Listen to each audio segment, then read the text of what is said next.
Bismillahirrahmanirrahim. Assalamualaikum warahmatullahi wabarakatuh. Saya Selisha Andiah Putri dari semester 2C jurusan Pendidikan Guru Madrasah Ibtidaiyah. Di sini saya akan memaparkan hasil analisis pada video kegiatan belajar yang dilakukan oleh kelas 4 SD Pondok Pinang 10 pagi yang mana sedang belajar tema peduli terhadap makhluk hidup. Yang menjadi bahan analisis saya itu ada 4 poin. Yang pertama, pendekatan apa yang dilakukan pada video pembelajaran tersebut. Yang kedua, model pembelajaran apa yang digunakan pada video pembelajaran tersebut. Yang ketiga, sesuai dengan teori apa pembelajaran tersebut. Dan yang keempat itu kelebihan dan kekurangan dari video pembelajaran tersebut. Langsung saja, yang pertama, pendekatan apa yang dilakukan pada video pembelajaran tersebut. Pendekatan yang dilakukan itu adalah menggunakan pendekatan saintifik.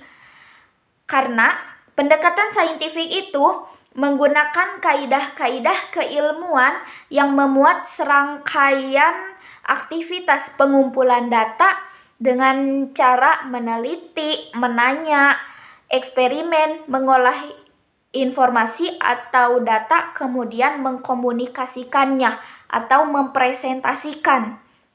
Nah, tujuan dari pendekatan saintifik ini adalah untuk meningkatkan kemampuan berpikir siswa dan melatih kemampuan dalam menyelesaikan suatu masalah. Nah, pendekatan saintifik juga melibatkan pendekatan keterampilan proses. Kenapa?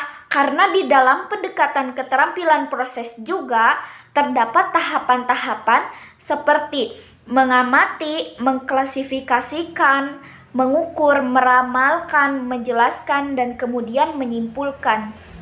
Nah, jadi siswa itu diberikan tugas untuk mencari sebuah informasi dengan cara mengumpulkan data sebanyak-banyaknya yang kemudian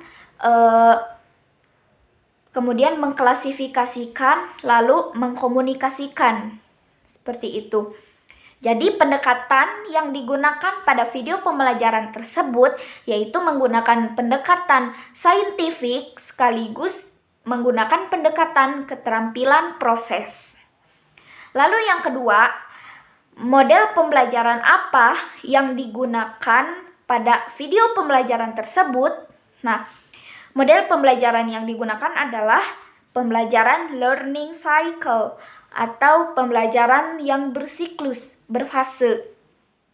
Nah, model pembelajaran ini memanfaatkan panca indera dalam berinteraksi dengan lingkungan seperti praktikum, menganalisis, mengamati fenomena alam atau perilaku sosial, mendiskusikan dan kemudian menyampaikan atau mengkomunikasikan. Nah, jadi sesuailah dengan video tersebut. Karena di dalam video tersebut juga sedang melakukan pembelajaran dengan mencari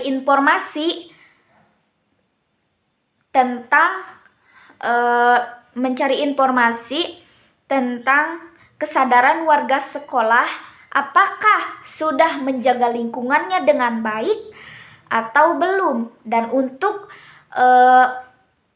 mengetahui informasi tersebut itu dilakukanlah dengan cara berinteraksi di lingkungan sekolah. Itu dengan cara mengamati fenomena alam atau perilaku sosial. Nah, jadi model pembelajaran yang digunakan pada video pembelajaran tersebut adalah menggunakan model pembelajaran learning cycle.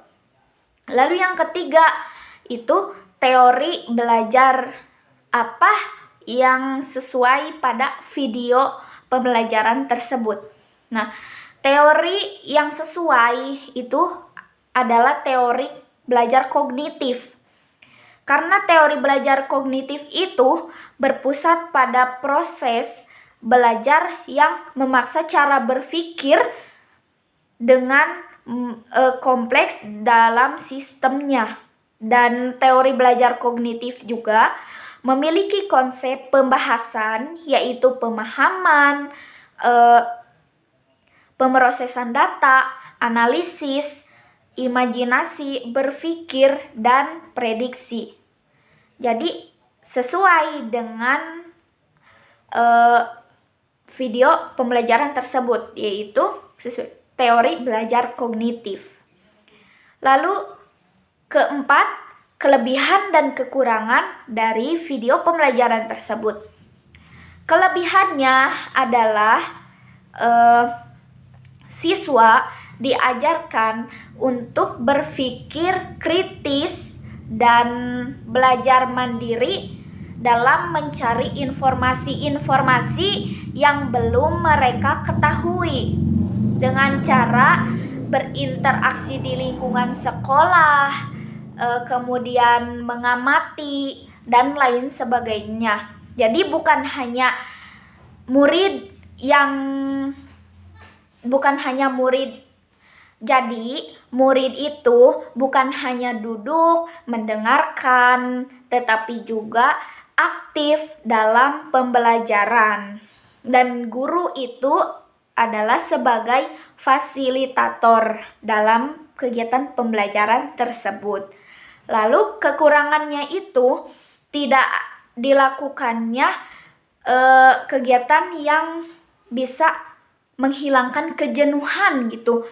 Karena bisa saja ketika melakukan pembelajaran itu ada rasa bosan di dalam hati siswanya itu.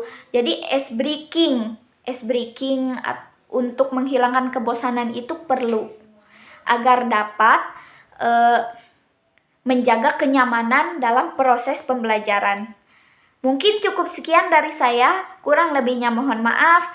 Wassalamualaikum warahmatullahi wabarakatuh.